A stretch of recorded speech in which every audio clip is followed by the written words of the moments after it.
Assalamualaikum warahmatullahi wabarakatuh. Apa kabar anak-anak semuanya? Semoga selalu dalam keadaan sehat walafiat. Pada kesempatan kali ini, saya akan menyampaikan materi terkait persebaran flora dan fauna serta faktor-faktor yang mempengaruhi. Sebelum kita masuk ke materi, saya akan memberitahukan bahwa materi ini masuk ke dalam KD 3.2, di mana menganalisis sebaran flora dan fauna di Indonesia dan dunia berdasarkan karakteristik ekosistem. Lalu KD 4.2 membuat peta persebaran flora dan fauna di Indonesia dan dunia yang dilengkapi gambar hewan dan tumbuhan endemik. Seperti yang kita tahu, persebaran flora dan fauna di permukaan bumi tidak merata. Banyak flora dan fauna endemik yang keberadaannya hanya dapat ditemukan di wilayah tertentu. Contohnya burung ini.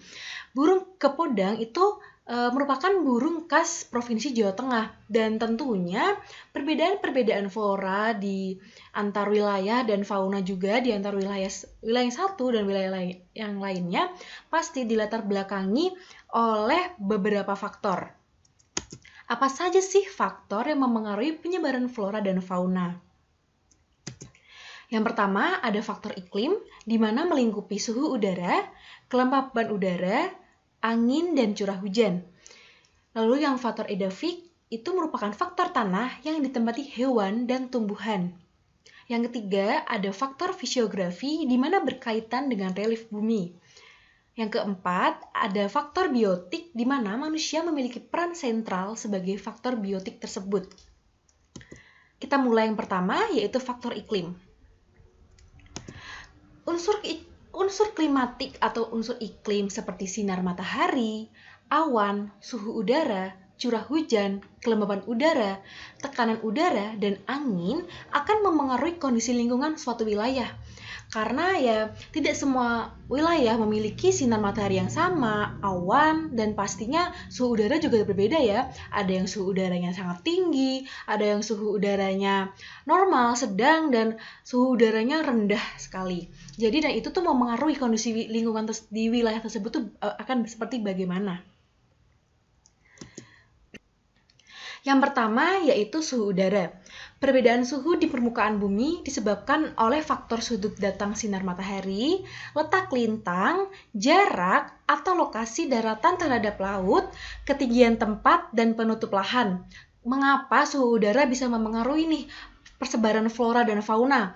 Tentu suhu udara semisal di wilayah kutub utara dan wilayah gurun pasti akan berbeda ya jenis flora dan faunanya. Karena di wilayah gurun tentunya terus-terusan mendapatkan sudut sinar matahari yang sangat besar sehingga dalam jangka waktu yang panjang sehingga akan mempengaruhi jenis flora dan fauna di wilayah tersebut. Ini berlaku juga untuk wilayah khatulistiwa seperti Indonesia dan wilayah kutub utara dan kutub selatan. Yang kedua ada kelembapan udara. Kelembapan udara menunjukkan banyaknya uap air yang terkandung dalam udara dan berpengaruh langsung terhadap kehidupan tumbuhan.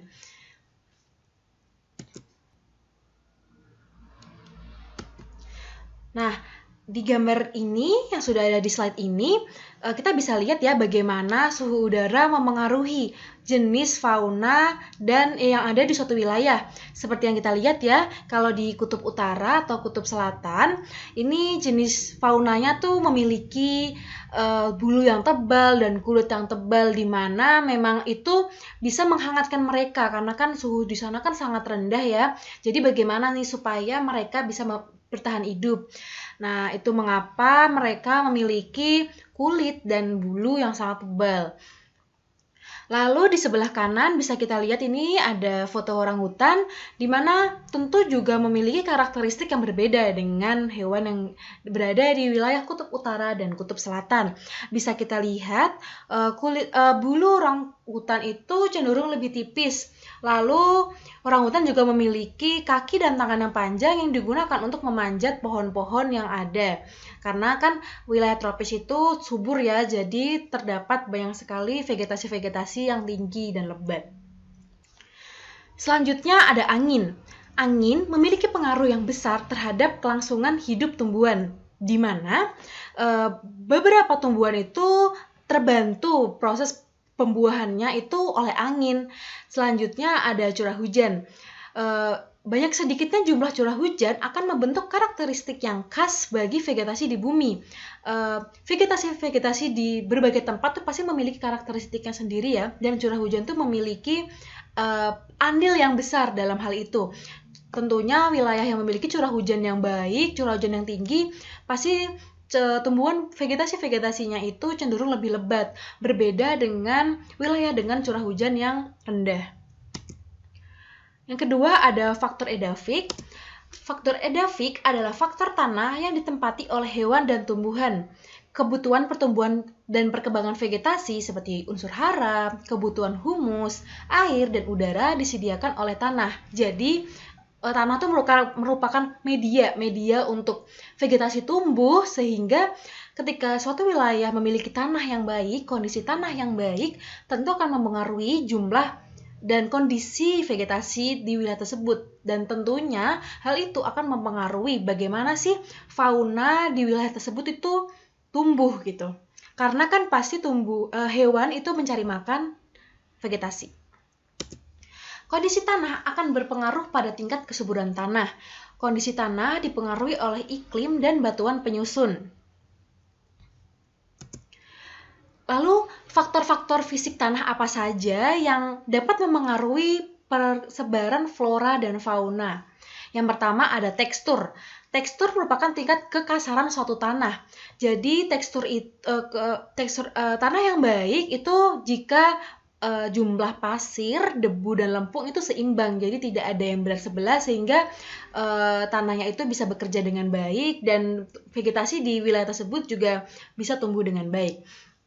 Yang kedua ada tingkat kegemburan, di mana tanah yang gembur akan lebih baik dibandingkan tanah yang padat. Kenapa?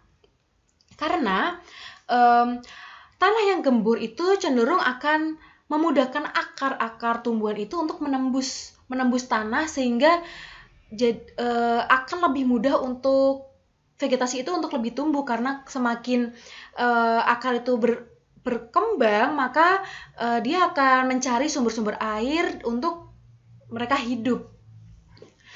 Yang ketiga ada humus. Humus merupakan salah satu mineral organik yang berasal dari jasad makhluk hidup. Humus ini termasuk dalam organik ya, mineral organik.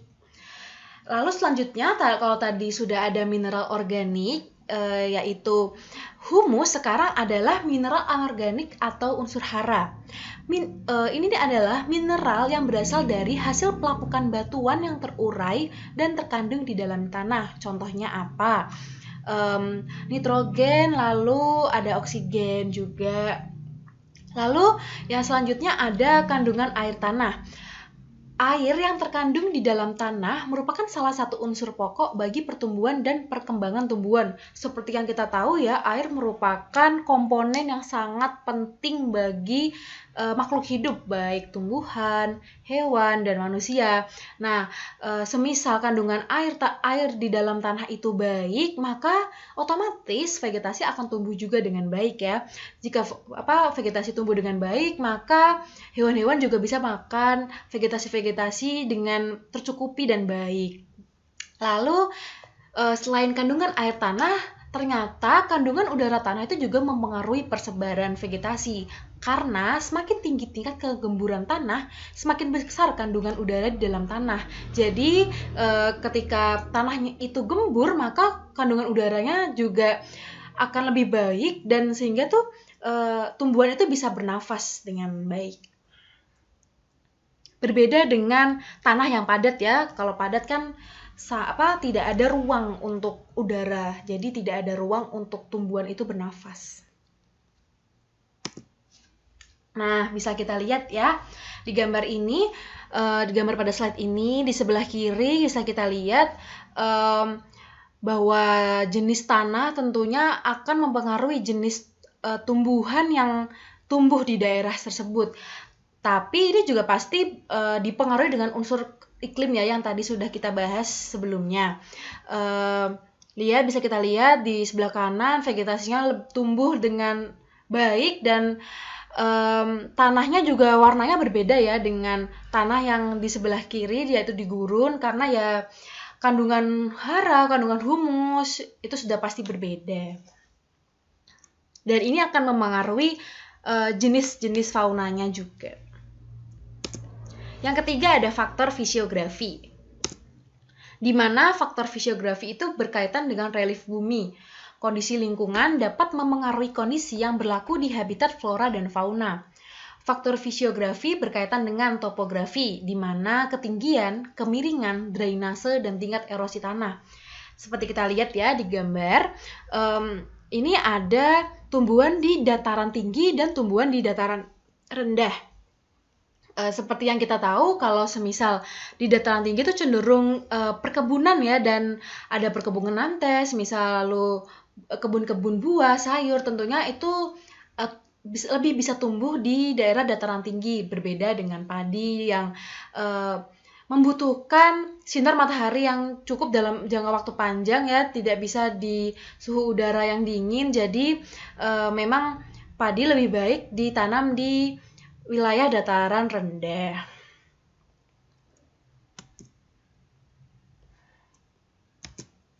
Lalu yang keempat ada faktor biotik.